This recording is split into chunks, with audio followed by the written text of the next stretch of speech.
আয় এদিকে সরায়, আমার জায়গা ছাড়, আমার জায়গা ছাড়, চলে এদিকে।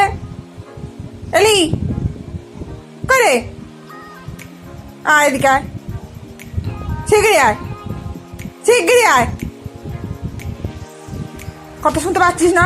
চলে আয়, এখানে বস, এখানে বস, এখানে বস। আমার জায়গায় কেন বসছিস?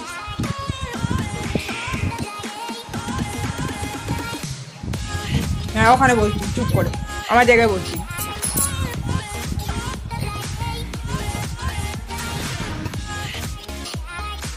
পুচকু শোন, শোন, তোর আমার সঙ্গে এইরকম শত্রুতা কিসে? কিরে কিসের শত্রুতা পুচকু? কিসের শত্রুতা? তুই আর একটু মাছ ভাত খাবি? এইটা কথা? পেটটা খালি হয়ে গেছে?